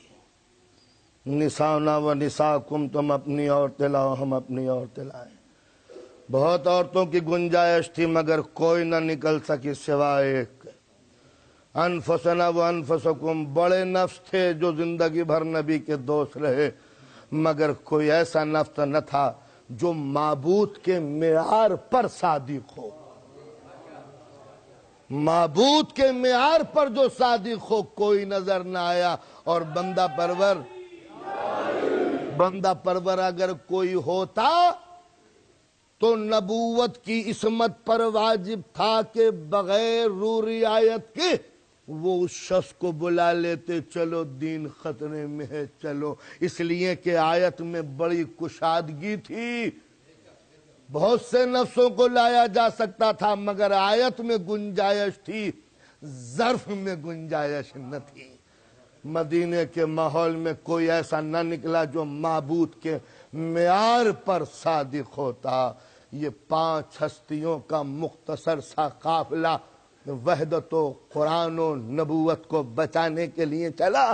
نہ نبی نے قرآن پڑھا، نہ تقریر کی، نہ تبلیغ کی، بس ان کا چہرہ دیکھا اور خدا ایک سمجھ میں آ گیا. ان کو دیکھا نبی سچے ہیں سمجھ میں آ گیا. ان کو دیکھا قرآن خدا کی کتاب ہے سمجھ میں آ گیا. اندازہ لگایا کہ دنیا نے دشمنی کیوں کی تھی. کہا نبوت کو تو ہم مٹا دیتے مگر ثبوت نبوت کو کیسے مٹائے. لہذا دشمنی ان ہستیوں سے تھی جن کے چہروں سے نبوت یقین کے رنگ میں ڈھل جاتی تھی. دشمنی ان سے پیدا ہوئی جن کی وجہ سے نبوت کی رفتار باقی تھی. دشمنی ان سے ہوئی کہ جن کی زندگی نبوت کے کردار کو ثابت کرنے کے لیے تھی. لہذا رسول نے زندگی میں یہ جملے کہے کہ جو ان کا دوست ہے وہ میرا دوست ہے، جو ان کا دشمن ہے وہ میرا دشمن ہے. اللہ کے رسول یہ اگلا سینٹینس کچھ مناسب نہیں ہے. بھلا آپ کی اولاد سے دشمنی کون کرے گا؟ کبھی سیدہ سے کہتے ہیں سیدہ تو میرا ایک حصہ ہے، جس نے تجھے ستایا اس نے مجھے ستایا، جس نے مجھے ستایا اس نے خدا کو ستایا. اللہ کے رسول آپ کی بیٹی کو ستائے گا کون؟ مگر نبی کا یہ کہنا کہ جس نے تجھے ستایا، اگر کوئی ستانے والا نہ ہوتا تو کبھی نبی یہ فضول جملہ نہ کہتے کہ جس نے تجھے ستایا اس نے مجھے ستایا. اگر دنیا ان سے محبت کرتی نبی کے رشتے سے تو خود قرآن یہ نہ کہتا کہ قُلْ لَا أَسْأَلُكُمْ عَلَيْهِ أَجْرًا إِلَّا الْمَوَدَّةَ فِي الْقُرْبَى. اے میرے نبی تمہاری نبوت کی کوئی قیمت نہیں ہے، بس اتنی قیمت ہے کہ کہہ دو کہ تم ان کی اولاد سے محبت کرو. تو قرآن مجید کا یہ کہنا کہ ان کی اولاد سے محبت کرو خود ایک راز سربستہ ہے کہ قرآن جو کہہ رہا ہے ان سے محبت کرو تو ان سے نفرت کون کرے گا؟ یہ تو شہزادے ہیں، نبی زادے ہیں، مگر قرآن کا یہ کہنا ان سے محبت کرو اور نبی کا یہ کہنا جس نے ان کو ستایا اس نے مجھے ستایا. یہ خود ایک راز ہے کہ اگر دنیا ان کو ستانے والی نہ ہوتی تو کبھی نبی یہ نہ کہتے. اور پھر جس بیٹی کے لیے یہ کہا ہے کہ فاطمہ تو میرا ایک حصہ ہے، جس نے تجھے ستایا اس نے مجھے ستایا. تو اب ظاہر ہے کہ سیدہ کو کون ستائے گا؟ تو دوستو صرف ایک جملہ کہنا چاہتا ہوں.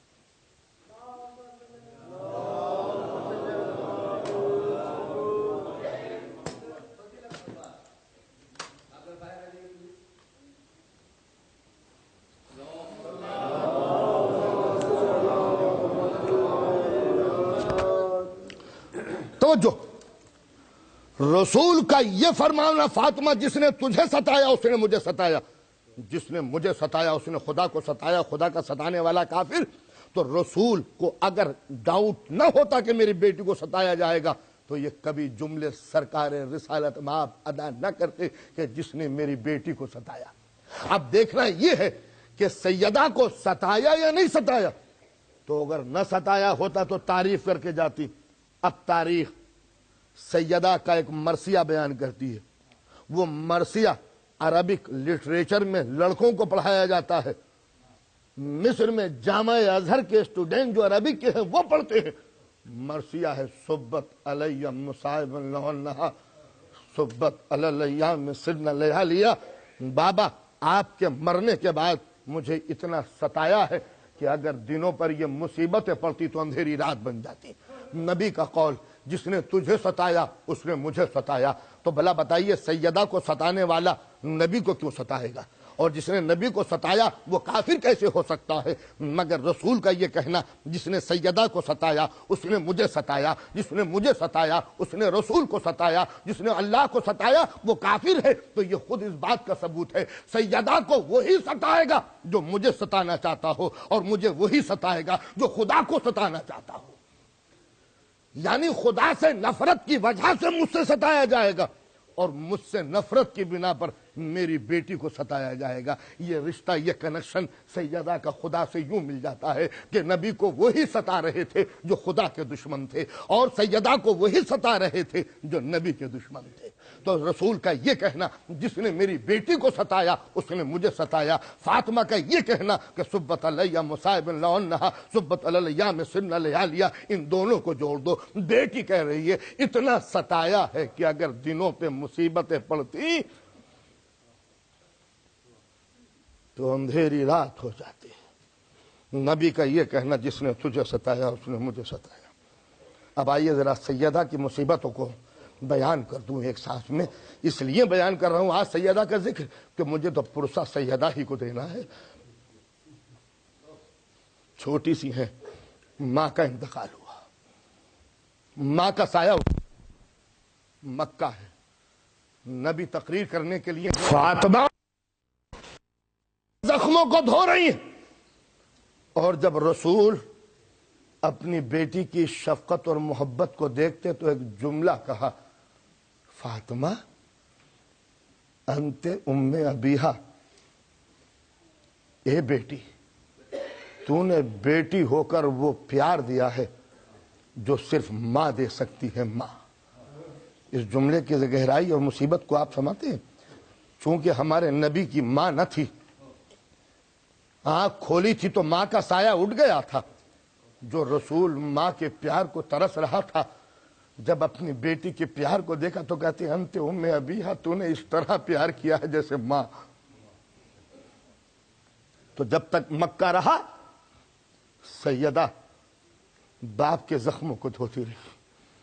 اب مدینہ دوسری ہجری سیدہ کا عقد علی مرتضیٰ سے ہوا۔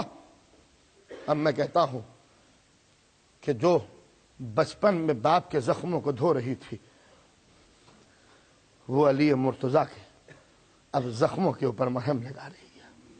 علی بدر میں گئے ہیں، جیت کے آئے ہیں، احد میں گئے ہیں، 18 زخم علی کے لگے، جنگ احد میں 18 زخم لگے، اور ہر زخم پر علی گھوڑے سے نیچے گرے، اور زخمی علی تڑپ کے پھر گھوڑے پہ بیٹھتے تھے اور پھر نبی کی نصرت کرتے تھے۔ جنگ خندق میں آئے، عمر ابن عبدود نے شمشیر ایسی لگائی، مولا کے سر پہ پڑی، ضربت لگی، مولا نے امامے سے سر باندھ کی، اب جو تلوار ماری ہے تو عمر کا سر کٹ کے جا کے گرا، لیکن خون میں تو ڈوبے ہوئے ہیں۔ اور علی جب گھر آتے سیدہ رو رو کے خون کو صاف کرتی۔ اندازہ لگایا، ہوش سنبھالا تھا تو باپ کے غم میں شریک، شادی ہوئی ہے تو علی کی مصیبتوں میں شریک، رات دن جنگے، 10 برس کا عرصہ ہے مدینے کا، اور علی کو 70 مرتبہ میدان کارزار میں اترنا پڑا۔ تو ظاہر ہے کہ ہر مرتبہ ایک وفادار بیوی کے لیے وہ قیامت کی گھڑیاں ہوں گی جب شوہر سر پہ کفن باندھ کے گھر سے نکلتا تھا. ہاں میں کہتا ہوں کہ سیدہ کی زندگی میں مسرت نہیں ہے، مگر ہاں ایک دن مسرت کی گھڑی آئی جب سیدہ کی گود میں چاند سا حسن آیا. حسن کی ولادت ہوئی، سرکار دو عالم تشریف لائے، حسن کو گود میں لیا، پیار کیا، پیار کر رہے ہیں. اور ایک مرتبہ حسن کے لبوں پہ رسول نے لب رکھ کے رونا شروع کیا. ماں، رسول کی بیٹی، حسن کی ماں دیکھتی ہے کہ میرا باپ رو رہا ہے. آگے بڑھی، بابا خیر تو ہے؟ کہا سیدہ کیا بتاؤں، تیرا یہ وہ لال ہے جو کربلا ہے، جو زہر سے شہید ہوگا. اس کے جگر کے ٹکڑے اس کے دہن سے نکلیں گے، ظالم اسے زہر دیں گے. اب ذرا سوچئے، وہ ماں جو اپنے جگر کے ٹکڑے کو پال رہی ہے اس تصور کے ساتھ کہ مخبر صادق رسول نے، علم غیب کے مالک رسول نے میرے بچے کے متعلق یہ ارشاد فرمایا کہ جگر کے ٹکڑے اس کے دہن سے نکلیں گے. وہ ماں کس طرح رات دن گزارے. میں کہتا ہوں کہ ماں نے جب بھی اپنے حسن کو دودھ پلایا ہوگا، زہر کے تصور سے ماں کتنی روئی ہو. اور پھر وہ بھی دن آیا کہ اللہ نے سیدہ کی گود میں چاند سا حسین دیا. حسین کو لیا، نبی کے سامنے گئیں، نبی نے سینے سے لگایا اور ننھے سے حسین کے گلے پہ بوسہ دینا شروع کیا. رو پڑے رسول. پوچھتی ہے ماں میرے لال کے لیے کیوں روئے؟ بیٹی یہ تیرا لال کربلا میں 3 روز کا بھوکا پیاسا زیر خنجر شہید ہو جائے. اب ماں حسن کو دیکھتی شہید مسموم، حسین کو دیکھتی ہے شہید مظلوم. اب وہ بھی دن آیا کہ اللہ نے زینب سی چاند سی بیٹی سیدہ کی گود میں دی. نبی آئے اور رو کے چلے گئے، بیٹی یہ وہ زینب ہوگی کہ جس کے بازو مسلمان رسی سے باندھیں گے. پھر ام کلثوم بھی نبی کے زمانے میں پیدا ہوئی اور نبی نے پھر یہ خبر دی کہ اس بیٹی کے سر سے ردا اترے گی. اے دوستو، اے رسول کے گھرانے کے چاہنے والوں، اب سیدہ اپنے 4 بچوں کو لیے بیٹھی ہے اس تصور کے ساتھ یہ زہر سے شہید ہوگا، یہ خنجر سے شہید ہوگا، اس کے سر سے ردا اترے گی، اس کے بازو بندھیں گے. دنیا میں بتاؤ وہ کون سی ماں ہے کہ جس کے 4 بچے ہوں اور چاروں کے لیے الگ الگ مصیبت ہو. اور یہ وہ گھر ہے کہ جس کے یہاں سر کٹنا کوئی مصیبت نہیں ہے، سر کھلنا قیامت ہے. سیدہ کس کس کا ماتم کریں، کس کس کی مصیبت بھریں. اور سیدہ کے لیے وہ قیامت کی گھڑی تھی جب چاہنے والا شفیق باپ، نبی کا سر، سیدہ کی آغوش، سیدہ کی آنکھوں میں آنسو آنے والے ہیں، باپ کا آخری وقت ہے، رسول غش میں ہے، دفتن کوئی آواز دیتا ہے منادی، اے اہل بیت رسول کا اجازت ہے کہ گھر میں آ جاؤں. سیدہ کہتی ہے فضہ ان سے کہہ دو کہ میرے بابا کی طبیعت ناساز ہے، ہم اجازت نہیں دیں گے. آنے والا چلا گیا. پھر کچھ دیر گزری، پھر وہی آواز، کیا اجازت ہے کہ آ جائیں؟ سیدہ کہتی ہے ہم نے بار بار تم سے کہا کہ ہمارے بابا کی طبیعت ناساز ہے، ابھی کوئی نہیں آ سکتا. آنے والا چلا گیا. کئی بار آیا، سیدہ نے منع کر دیا. اب جو آیا ہے تو لب و لہجہ بدلا ہوا، ایسا لہجہ بدلا کہ سیدہ کا دل ڈوب گیا، آنکھوں میں آنسو آ گئے. سیدہ کے آنسو رسول کے رخسار پر گرے. نبی نے آنکھ کھول دی. بیٹی ابھی میں زندہ ہوں، بیٹی ابھی میں زندہ ہوں، میری زندگی میں نہ رونا، سیدہ تجھے بہت رونا ہے. کہا بابا ایک عرب آیا ہے جو بار بار آپ سے ملنا چاہتا ہے، ہم نے منع کر دیا مگر پھر بھی وہ بار بار سوال کرتا ہے. اب کہ اس لب و لہجے سے گفتگو کی ہے میرا دل ڈوب گیا. اے بیٹی اسے اجازت دے دے، جانے پدر اسے اجازت دے دے. سیدہ یہ تیرے گھر کا اقبال ہے، یہ تیرے گھر کا اقبال ہے، ورنہ اس نے آدم سے اجازت نہیں لی، نوح سے اجازت نہیں لی، ابراہیم سے اجازت نہیں لی، سلیمان سے اجازت نہیں لی. سیدہ پوچھتی ہے بابا یہ کون ہے؟ کہا بیٹی یہ وہ ہے جو ماں اور بیٹے میں جدائی کر دے، جو بھائی اور بھائی میں جدائی کر دے. اے سیدہ یہ ملک الموت ہے، جب تک تو اجازت نہیں دے گی ملک الموت میری روح قبض نہیں کرے گا. سیدہ اجازت دے دے، حکم الہی یہی ہے. ذرا اندازہ لگائیے دوستو، اب سیدہ چاہنے والے باپ کی موت کا اعلان کیسے کر دیں؟ یہ ملک الموت کو بلانا، اپنے باپ سے رخصت ہو جانا ہے۔ مگر آج سیدہ کا امتحان ہے، جیسے کربلا میں کسی زینب کا امتحان جو اپنے ماجائے کو مرنے کی اجازت دے دے۔ رسول کا دم نکل گیا۔ رسول کی وفات کے بعد سیدہ پہ کیا کیا گزر گئی کون جانے۔ کل تک اس گھر کا اقبال تھا، آج کوئی نہیں آتا۔ کل دنیا سلام کرنے آتی تھی، آج کوئی بات کرنے نہیں آتا۔ اور سب سے بڑی مصیبت یہ، جو علی لائق احترام تھے، آج ان کے گلے میں رومال ڈالا گیا۔ سیدہ کہتی ہیں چھوڑ دو ابو الحسن کو ورنہ سر کے بال کھول دوں گی، سر کے بال کھول دوں گی۔ سیدہ نے جیسے ہی یہ جملہ کہا، سر کے بال کھول دوں گی، ظالموں نے علی کے گلے سے رسی نکال لی۔ اے سیدہ، اے سیدہ، ابھی وقت آیا نہیں ہے، یہ مدینہ ہے، کوفہ نہیں ہے، اور علی کے گلے میں رومال ہے، توق گراں بار نہیں ہے بی بی۔ سیدہ رونے لگی باپ کو۔ علی ایک دن آ کے یہ کہتے ہیں سیدہ تمہارا رونا مسلمانوں کو گوارا نہیں ہے، کہتے ہیں یا تو دن کو رو یا رات کو رو۔ اور معصومہ کہتی ہے اے علی مجھے رونے دو، ان مسلمانوں سے کہہ دو میں زیادہ دنوں کی مہمان نہیں ہوں، مجھے جی بھر کے باپ کا ماتم کر لینے دو۔ مگر معلوم ہوتا ہے مدینے والوں نے سیدہ کو رونے کی اجازت نہ دی۔ سیدہ دن میں اپنے باپ کو روتی، رات آتی اور ایک مرتبہ اپنے بچوں کو بلاتی، حسنین میرے بچوں آؤ اور مجھے لے چلو۔ سیدہ موزے پہنتی، سر پر ردا ڈالتی، ہاتھ میں عصا لے کے آگے بڑھتی۔ امام حسین آواز دیتے، مدینے والوں نبی کی بیٹی کی سواری آ رہی ہے، اپنے اپنے چراغ گل کر لو۔ مدینے میں جیسے ہی آواز بلند ہوتی، دروازے بند ہو جاتے، کھڑکیاں بند ہو جاتی، چراغ گل ہو جاتے۔ سیدہ رات کی تاریکی میں مدینے سے دور جنت البقیع کے آگے ایک چھوٹے سے حجرے میں، جس کو علی نے بنا دیا تھا بیت الاحزان، وہاں بیٹھ کر باپ کا ماتم کرتی۔ سبت علیہ مصائب اللہ، سبت علیہ مسن لیا۔ اے بابا آپ کے مرنے کے بعد اتنی مصیبتیں پڑی کہ اگر دنوں پہ پڑتی تو اندھیری رات ہو جاتے۔ سیدہ یہ پہلا عزا خانہ جس میں ذاکری معصومہ نے کی اور مصیبتوں کا ذکر حسنین نے سنا۔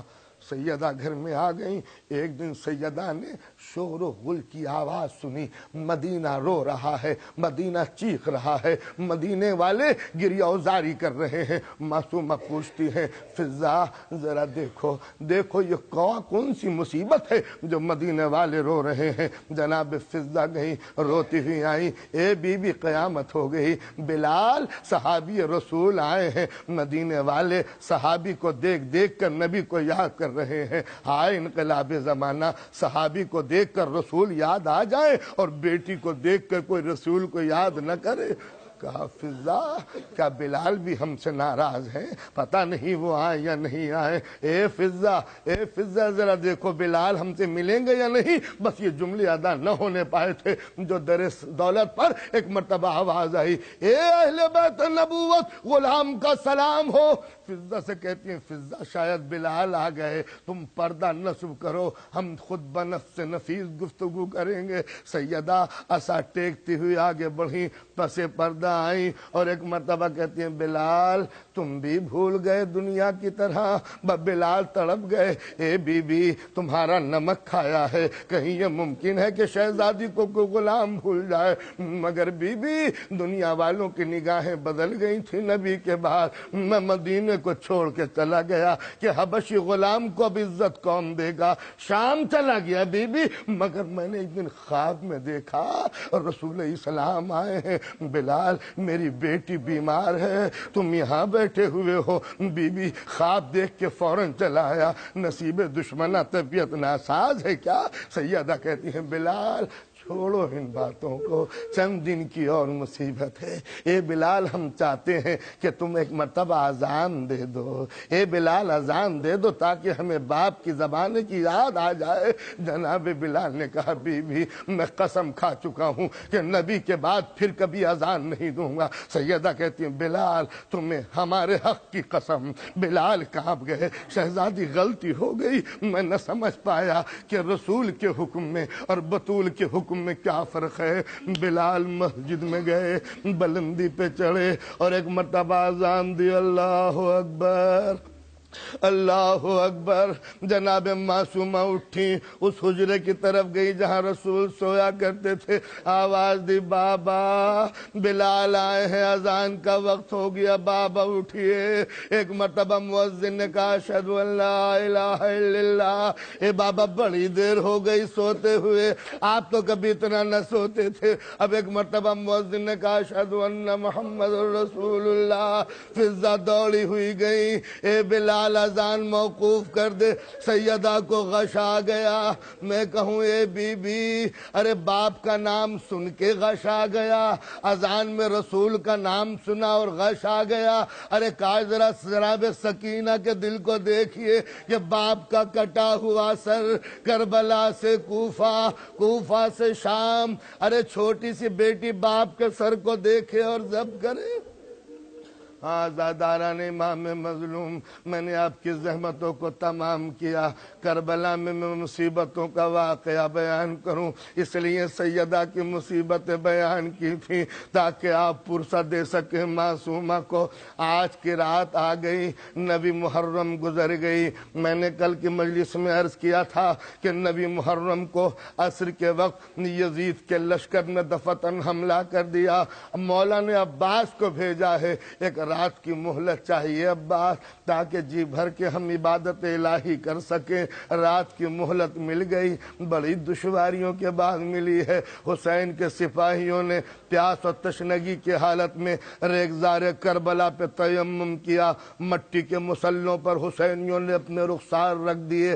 تاریخ کا بیان ہے کہ حسینی خیموں سے اس طرح آوازیں آ رہی تھیں جیسے شہد کی آوازیں آتی ہیں، اس طرح رات گزاری۔ حسین نے پورے اپنے احباب کو ایک بڑے سے خیمے میں بلایا، شمع جل رہی ہے۔ میرے دوستو، میرے ساتھیوں، رسول کی اولاد سے محبت کرنے والوں، آگاہ ہو جاؤ کہ آج کی رات کے بعد فرزند رسول کے گھر کی تاراجی ہے، اور یہ بھی یاد رکھ لو کہ یزید کے لشکر کو صرف مجھ سے عداوت ہے، تم سے نہیں۔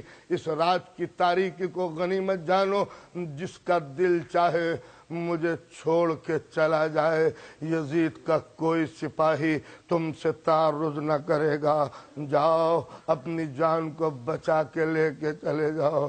حسین نے یہ اعلان تو کر دیا، مگر ایک ایک کا چہرہ دیکھ رہے ہیں، سب سر جھکائے بیٹھے ہیں، کوئی ہلنے کے لیے تیار نہیں۔ مولا کہتے ہیں جاؤ مجھے اکیلا چھوڑ دو، ارے مجھے تنہا چھوڑ دو تاکہ کل میں قتل ہو جاؤں، تم اپنی زندگی کو بچا لو۔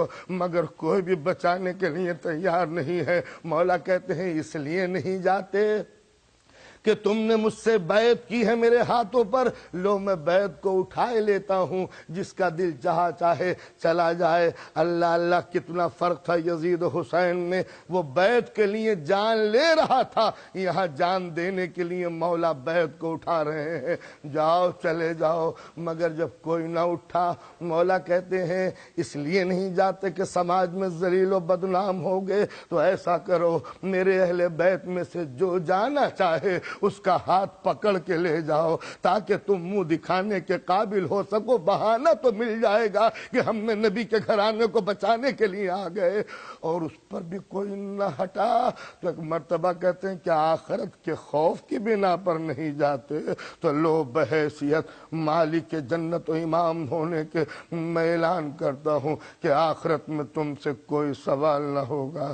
جب کوئی نہ اٹھا تو ایک عجیب و غریب فقرہ کہا، اس لیے نہیں جاتے کہ ایک دوسرے کے چہرے کا حجاب ہے۔ لو یہ کہہ کے مولا نے شمع گل کر دی، اندھیرا چھا گیا، ادھر اندھیرا ہوا، ادھر سسکیوں کے چراغ جلنے لگے، چاروں طرف سے رونے کی آوازیں آنے لگی۔ کسی کونے میں سے ایک مجاہد نے کہا مولا حکم دیجئے، اسی اندھیرے میں اپنی گردن کاٹ کے آپ کے قدموں پہ لا کے رکھ دیں گے۔ کسی نے کہا مولا جسم کے ٹکڑے ٹکڑے ہو جائیں مگر پھر بھی آپ کا ساتھ نہ چھوڑیں گے۔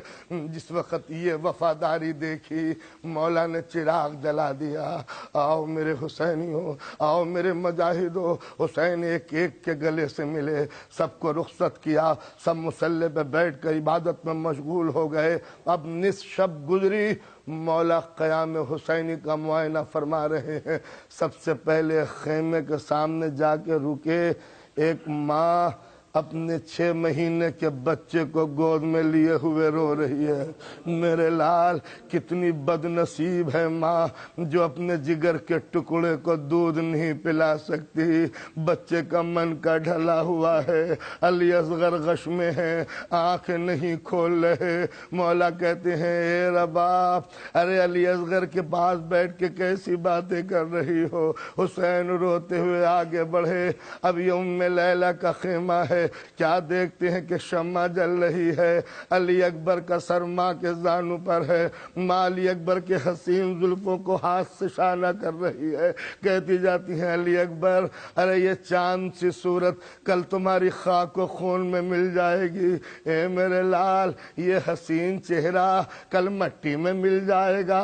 ماں رو رہی ہے، مولا نے منع کیا، اے ام لیلہ ارے علی اکبر کے سامنے ایسی باتیں مناسب نہیں۔ یہ کہہ کے مولا آگے بڑھے۔ اب جناب زینب کا خیمہ ہے، زینب اپنے چھوٹے چھوٹے بچوں کو سامنے لیے بیٹھی ہیں۔ اونو محمد تم نے سنا بھی میں نے کیا کہا؟ میرے بچوں سب سے پہلے تم جان دینا، کہیں ایسا نہ ہو کہ جناب زوجہ مسلم اپنے بچوں کو پہلے لے جائیں، کہیں ایسا نہ ہو کہ جناب ام لیلہ علی اکبر کو سب سے پہلے لے جائیں۔ دیکھو تم سے پہلے کوئی شہید نہ ہو، میری ماں کو ذلیل و رسوا نہ کر دینا، ارے آخرت میں کہیں ماں کے سامنے محجوب نہ ہو جاؤں۔ بچوں نے اکڑ کے کہا ماں تیرے دودھ کی عظمت کی قسم ہمیں کل اجازت دلا دینا، پھر دیکھنا کہ اگر کوفے کی سرزمین نہ کانپ جائے تو جعفر طیار کا نام کہیں اور کچھ نہ ہو جائے۔ بس ایک مرتبہ یہ جملے ادا کیے، مولا آگے بڑھے روتے ہوئے۔ اب جناب ام کلثوم کے رونے کی آواز آئی۔ ام کلثوم رو رہی ہے، تڑپ کے کہہ رہی ہیں، جناب ابوالفضل عباس اپنی شمشیر کے اوپر سیکل کر رہے ہیں۔ ام کلثوم کو روتے ہوئے دیکھا، جناب عباس پوچھتے شہزادی خیر تو ہے؟ کہا بھیا میں کتنی بد نصیب ہوں کہ میری گود خالی ہے، آج مائیں اپنے اپنے بچوں کو حسین کی شہادت پر آمادہ کر رہی ہیں، حسین کے اوپر قربان کرنے کے لیے آمادہ کر رہی ہیں، میں بد نصیب ہوں، میرے کوئی بیٹا ہوتا تو میں بھی اپنے بیٹے کو قربان کر دیتی۔ عباس کھڑے ہوئے، اے شہزادی اگر بیٹا نہیں ہے تو کیا ہوا، غلام تو موجود ہے، مجھے کل اپنی طرف سے قربان کر دیجئے گا۔ مولا اب آگے بڑھے، کیا دیکھتے ہیں، سکینہ در خیمہ پر خالی کوزہ لیے کھڑی ہے۔ بابا بڑی دیر سے منتظر ہوں۔ سکینہ نیند نہیں آئی؟ کہا بابا بڑی پیاسی ہوں، تھوڑا سا پانی بابا لا دیجئے۔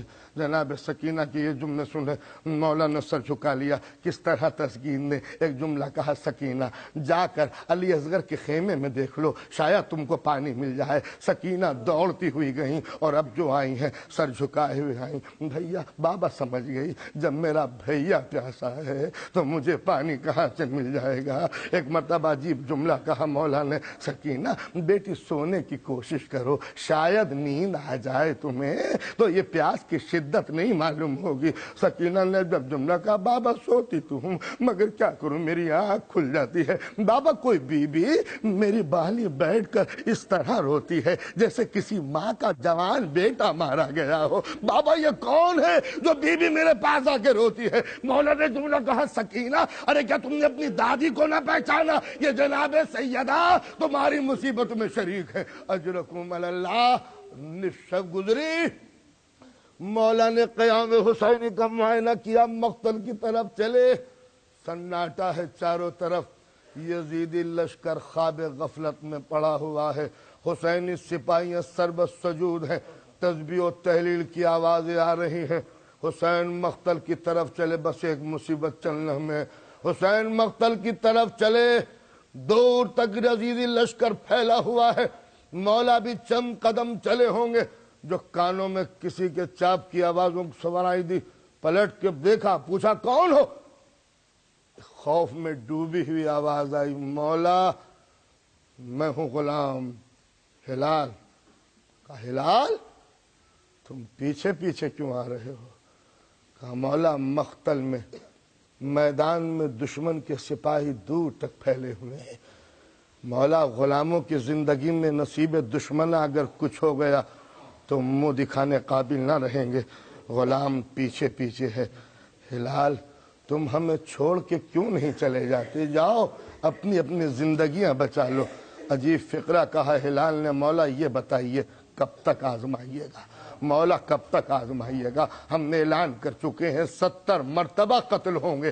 جب بھی ہماری خاک سے آپ کی نصرت کی آواز آئے گی۔ جب یہ جملے سنے مولا کی آنکھوں میں آنسو آ گئے۔ ہلال کیا تم دیکھنا پسند کرو گے کہ تمہارے ساتھی کربلا کی کس کس جگہ پر شہید ہوں گے؟ کہا مولا جس وقت علم غیب کا مالک امام ہماری شہادت کی خبر دے دے گا تو اس سے بڑھ کر خوش نصیبی اور کون سی ہوگی؟ آؤ ہلال ہمارے ساتھ چلو۔ ایک جگہ مولا رک گئے۔ ہلال اس جگہ کو پہچانو۔ ہلال دیکھ رہے ہیں مولا یہ جگہ کون سی ہے؟ کہا ہلال یہ وہ جگہ ہے جہاں میرا بچپن کا ساتھی حبیب مجھ سے بچھڑ جائے گا۔ اے ہلال آؤ میں تمہیں بتاؤں، یہ جگہ ہے جہاں سید قدم نکلے گا، یہ وہ جگہ ہے جہاں جون کی شہادت ہوگی۔ ایک ایک کو بتاتے جاتے ہیں۔ ہلال آؤ میرے ساتھ، یہاں میرا بھتیجا قاسم ارے جسم کے ٹکڑے ٹکڑے ہو جائیں گے۔ جناب ہلال رونے لگے۔ آؤ میں تمہیں اور بتاؤں، یہ دیکھو یہ وہ جگہ ہے جہاں میری کمر ٹوٹ جائے گی، میری آنکھوں کی روشنی ختم ہو جائے گی۔ ارے ام لیلا کا لال، ارے تمہارے نبی کی ہم شکل علی اکبر، یہاں سینے پہ نیزہ لگے گا۔ ہلال اب بے قابو ہے، چیخیں مار مار کے رو رہے ہیں۔ آؤ ہلال آؤ ہلال آؤ فرات کی طرف چلے، میں تمہیں ایک جگہ دکھاؤں۔ فرات کا کنارہ آ گیا۔ مولا یہ کون سی جگہ ہے؟ اے ہلال جانتے ہو یہاں کون شہید ہوگا؟ میرا قوت بازو عباس، ام البنین کا لخت جگر۔ ارے میرے عباس کے بازو کٹ جائیں گے، سر پہ گرزے گرا بال لگے گا۔ عباس کی شہادت کی خبر سنی، ہلال تڑپ کے رونے لگے۔ آؤ ہلال میرے ساتھ ایک منزل اور دکھا دوں۔ اب مولا بلندی پہ چڑھ گئے، ایک جگہ رک گئے۔ جانے کے بعد کہا ہلال یہاں کل ایک ننھی سی قبر بنے گی، ایک ننھی سی قبر بنے گی۔ ارے رباب کی گود خالی ہو جائے گی، اور مولا کا تیر میرے علی اصغر کے گلے میں لگے گا۔ ہلال سن کے رونے لگے۔ ہلال آؤ میرے ساتھ ایک منزل اور دکھا دوں۔ اب مولا نشیب کی طرف چلے، ایک جگہ جا کے رک گئے، بیٹھے، مٹی کو اٹھایا، سونگا۔